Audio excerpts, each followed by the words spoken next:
Now, will you notice? And when the woman saw, notice that the tree was good for food, that it was pleasant to the eyes, and a tree to be desired to make one wise, she took of the fruit thereof, did eat, and gave also unto her husband with her, and he did eat. Now, you notice the appeal that he made here is quite an interesting appeal. It was an appeal to the flesh, but that's not all. That's not really the thing that is really important. It's pleasant to the eyes, and a tree to be desired to make one wise. It was an appeal to the flesh, an appeal, if you please, to the psychological part of man, his mind, and a tree to be desired to make one wise, and that is an appeal to the religious side of man. And if you'll check this, and I'm not taking time to deal with that today, you'll find out that's exact temptation that Satan brought to the Lord Jesus. First of all, make these stones into bread. It's good to eat. And then he told him, I'll give him the kingdoms of the world. I tell you, what an appeal that is. And showed him the kingdoms of the world.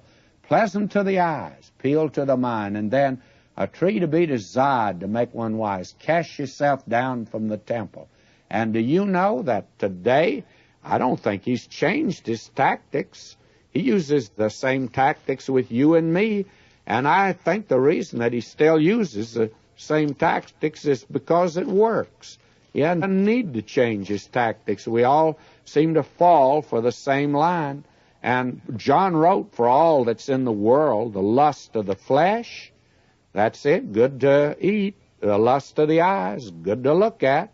The pride of life, cast yourself down from the temple. These things are not of the Father, but of the world. Now, this is an appeal that he makes. Jesus said that these sins of the flesh, though, come out of the heart of man, way down deep. And this is where he's making his appeal, you see. That's where he's going in after man in a very definite way. And it's this method, frankly, that he's using here in order that he might reach in and that he might lead mankind astray. Well, he did it. You see, they were told they'd know good and evil. And what happened? Well, we have the result of the fall of man. The eyes of them both were open. They knew that they were naked, and they sewed fig leaves together and made themselves aprons. Well, what do we have here? Well, we have their eyes open. That is their conscience. You see, man before the fall did not have a conscience. He's innocent.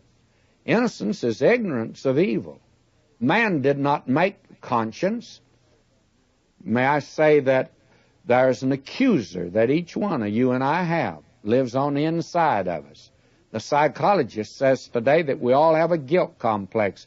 A leading psychologist in a university here in Southern California, who's a Christian, said to me that the guilt complex is much a part of man as his right arm is, and he can no more get rid of that guilt complex in a psychological way than you can get rid of the arm except by amputating it. And they knew they were naked. These fig leaves conceal, but did not cover, really. And they did not confess. They just attempted to cover up their sin. The eyes of them both were open, and they knew that they were naked. They sewed fig leaves together and made themselves aprons.